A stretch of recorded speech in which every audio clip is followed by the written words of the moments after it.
April 14న Bhimrao Ambedkar గారి జయంతి ఉన్నందున 13 నుంచి 25 వరకు భారతీయ జనతా పార్టీ వారికి నివాళులు అర్పిస్తూ నిర్వహించబోయేటటువంటి కార్యక్రమాల వివరాలు.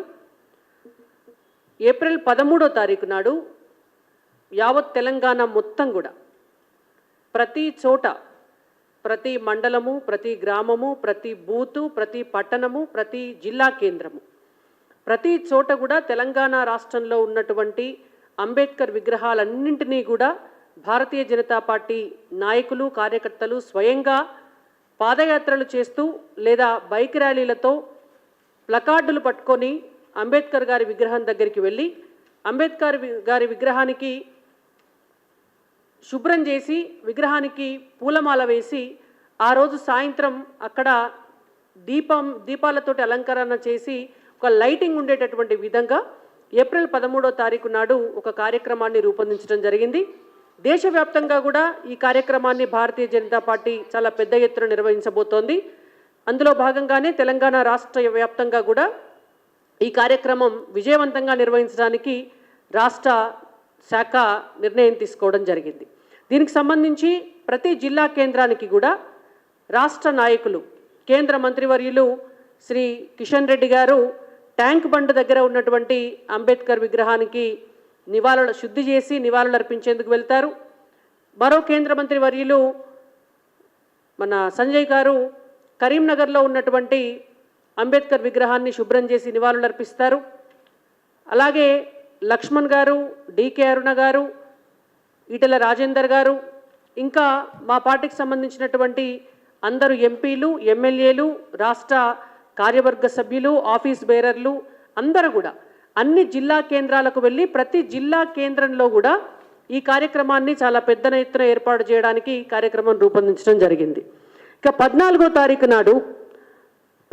తారీఖు నాడు అంబేద్కర్ గారి జయంతిని పురస్కరించుకొని ఆ రోజు వారి విగ్రహానికి పూలమాలలు వేసి వారు రూపొందించినటువంటి రాజ్యాంగంలోని రాజ్యాంగ పీఠికను స్థానికంగా ఉన్నటువంటి ఒక పుర ప్రముఖులను, దళిత బహుజన బిడ్డలు, కవులు, కళాకారులు, సామాజిక సేవ చేసినటువంటి వాళ్ళు, ఉద్యమకారులు, ఇటువంటి పెద్దలు ఎవరినైనా కూడా స్థానికంగా ఉన్నటువంటి వాళ్ళను, పుర ప్రముఖులను పిలిచి వారి చేత రాజ్యాంగ పీఠిక చదివించాలనేటువంటి ఒక నిర్ణయం పార్టీ తీసుకోవడం జరిగింది. 14వ తారీఖు నాడు ఆ కార్యక్రమం భారతీయ జనతా పార్టీ ఆధ్వర్యంలో నిర్వహించనున్నాం.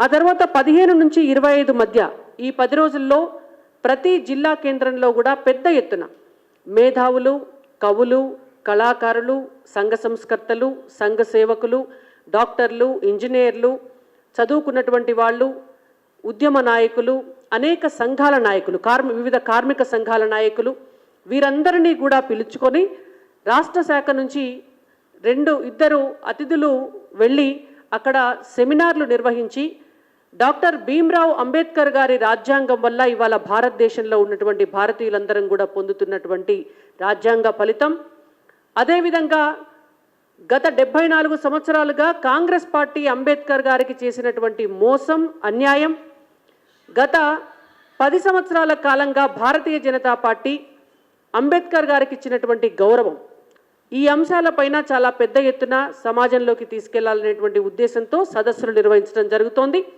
ఈ సదస్సులతో పాటు ఆ 10 రోజుల సమయంలో భారతీయ జనతా పార్టీకి సంబంధించినటువంటి అనేక మంది నాయకులు, కార్యకర్తలు స్థానికంగా ఉన్నటువంటి దళిత కుటుంబాల దగ్గరికి వెళ్ళి దళిత కుటుంబాలతో కలిసి వారి ఇళ్లల్లో భోజనం చేసి వారిని కూడా తీసుకొని అందరూ కలిసి ఇంకా సామాజిక సేవ చేసేటటువంటి వాళ్ళు, పెద్దలు, ప్రముఖుల ఇళ్లలోకి వెళ్ళి అంబేద్కర్ గారిని స్మరించుకొని సామూహికంగా భోజనాలు చేయాలనేటువంటి ఒక కార్యక్రమాన్ని కూడా రూపొందించడం జరిగింది. ఈ 4 కార్యక్రమాలు చాలా పెద్ద ఎత్తున తెలంగాణ వ్యాప్తంగా కూడా 12-13 రోజుల పాటు నిర్వహించి అంబేద్కర్ గారికి భారతీయ జనతా పార్టీ ఘన నివాళి అర్పించాల్సిందిగా ఒక నిర్ణయం తీసుకోవడం జరిగింది. యావత్ తెలంగాణ వ్యాప్తంగా కూడా బీజేపీ ఈ కార్యక్రమాన్ని నిర్వహిస్తోంది. మీడియా మిత్రులకు కూడా మీ అందరికీ కూడా ఒక విన్నపం,